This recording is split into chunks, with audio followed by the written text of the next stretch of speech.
Одоо хуваалцах байгаа энэ түүхээ би олон жил өөртөө дарж, энэ түүх намайг олон жил хичээж, зовоож, шаналгаж явсан. Би өөрийгөө уучлсан. Би өөрийгөө эдгээгээд явж байгаа.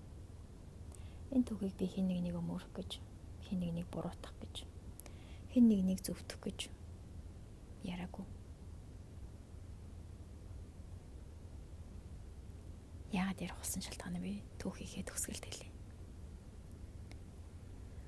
10 дугаар анги төгсдөг жил би интернетээр нэг залуутай танилцсан.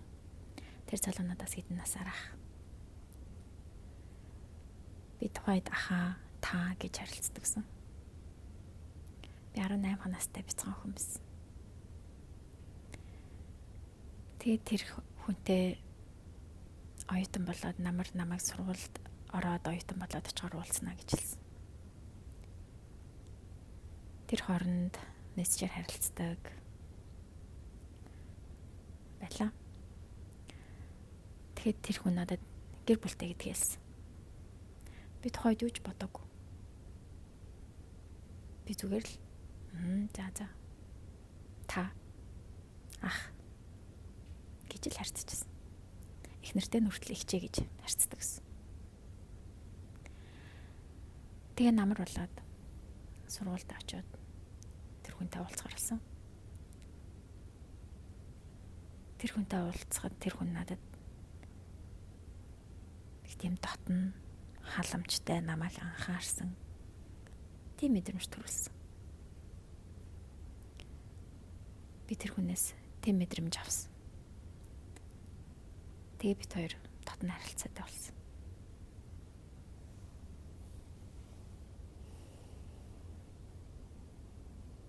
Би буруу гэдгийг мэдчихсэн. Миний дотор дайн болчихсон. Би маань буруу.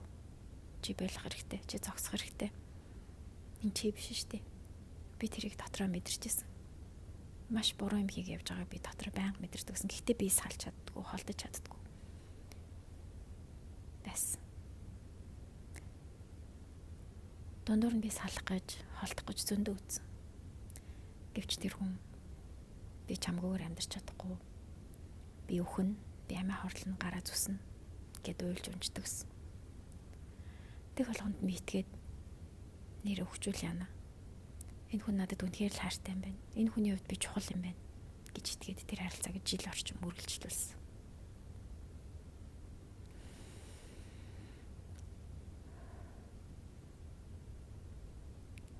Тухайд манай гэрийнхнээс мэдээд намайг янз бүрээр хэлсэн. Тэнэг мангар аимшигтай. Найзууд дооглонгоо харилцдаг байсан. Эхнэр нь мэдээд тэр миний амьдралын хамгийн аимшигтай үед, хамгийн хүнд хэцүү үед байсан.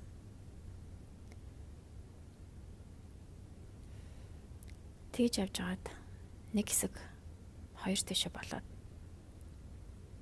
бэцсэн чи надад буцаад хурж ирээд уулцсан гэсэн. Тэгээ би уулцсан. Тэгсэн чинь тэр хүн надад тэгжилсэн. Тэр хүн надаас гадна эхнэрээсээ гадна өөр нэг эмэгтэйтэй харилцаанд ороод тэр эмэгтэйгээ надтай харьцуулаад тэгээд намайг илүү юм байна. Бараг би чамайг сонгож нухааны байрч над дээр ирсэн. Тэр үед би өөрийгөө хизээж тийм адгийн хог навш, үн цэнэгүй хинч биш юм шигээр мэдэрч байгаагүй. Би өөртөө үнэхээр гутарсан. Түнхээр бүр юуч биш, хинч биш юм шиг тийм мэдрэмж авсан. Тэр надад амар хүнд цогцолт болж орж ирсэн. Бас дотроос маань нэг хүч гарч ирж босч ирсэн. Би дугаараа солиод тэр хүнтэй хавж харилцаагүй.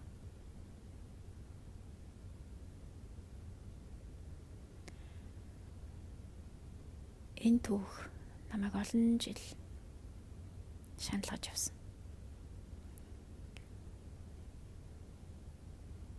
Бараг 20 жилийн дараа би яагаад тэр харилцаанд тэгж уягдаад хүлэгдээд байсныхаа учрыг олсон. Би бага хасаал хайр халамж дутуу мэдэрч өссөн. Би хангалттай биш, би үнэхээр сайн мундаг байж ижил хайрлагдана. Би хичээж ийж илүү хөдөлмөрлөж ийж би хайрлагдана гэж мэдэрч өссөн, итгэж өссөн. Би хайрын гуйлгач охин бас хэн надад сайн хандах нь, хэн над руу харах нь, хэн намайг тоох нь. Би хинчээсэн хамаагүй би тийм хүн рүү очиод наалтахад бэлэн тийм л охин байсан. Би дутуу хайраа бусдаас хайдаг байсан. Багтаа мэдэрч чадаагүй тэр хайрыг би бусдаас хайдаг байснаа. Сэтгэлээ эдгээгээд эмчилсэний дараа ойлгосон. Тэр хүний гадаад төрөх байгаа байдал миний хөөрхөн царайлаг гэж боддог, миний сонирхдаг залуучуудаас тис өөр эсрэг байсан. Хөрөнгөтэй мөнгөтэй баян тэрэнд татагдсан юм уу гэвэл үгүй. Дөнгөж их сургуулаа төгсөөд ажилд орсон тийм хүн байсан. Намайг татчихсан, уйжсэн ганц зүйл бол тэр хүнээс авч байгаа тэр мэдрэмжүүд. Хайрлагдаж гин, харагдаж гин, халамжлуулж гин. Зөвхөн тэр мэдрэмжүүд л намайг тэр хүнтэй байх ганц шалтгаан байсан. Өөр юу ч биш. Тэр хүний надад тэр мэдрүүлжсэн. Би чамгүйгээр амьдрч чадахгүй. Үхэн гэж уйлжсэн. Надад мэдрүүлжсэн тэр чи чухал. Намайг харж байгаа, сонсож байгаа, хайрлаж байгаа гэсэн тэр мэдрэмжинд нь би уягтаад байснаа. Зүгээр л тэр миний сэтгэлийн гүндэх тэр шарах хэрэгцээ, хайрын хэрэгцээг тэр хүн надад мэдрүүлээд би тэрнгээр өсөглөнгөө дарж яснаа, сэтгэлийн өсөглөнгөө дарж яснаа. Бараг 20 жилийн дараа сэтгэлээ эмчилсэний дараа би тэрийг ойлгосон.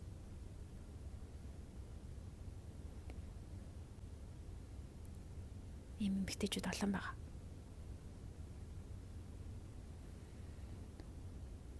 Гэтэ би энэгээр тэднийг зөвтгөж байгаа юм биш. Би нүгэлдлээ зөв гэж байгаа юм биш. Бид нар яагаад буруу гэдгийг мэдсээр ээжж салж чаддгүй, уягтаад байдгаа ойлгодгүй. Би тухайд юу ч ойлгохдгүйсэн.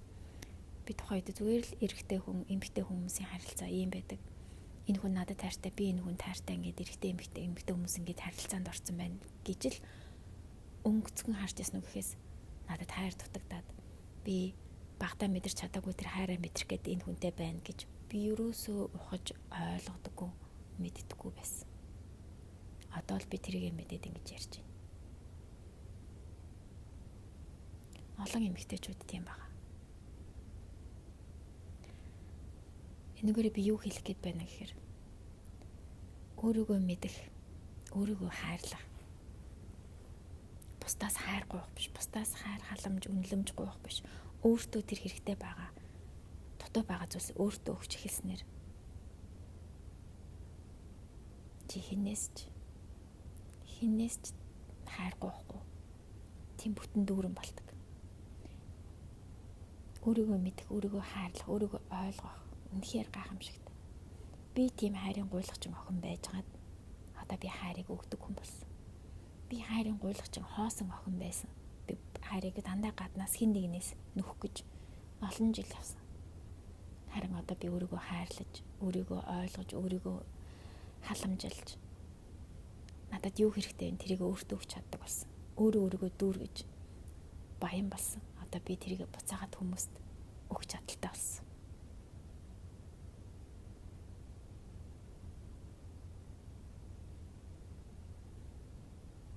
Өөрийгөө хайрлаж эхэл.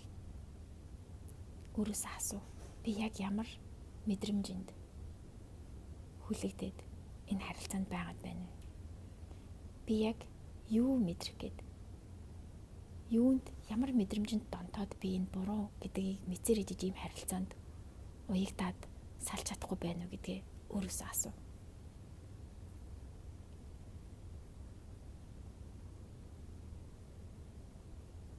Чи ганцаараа биш.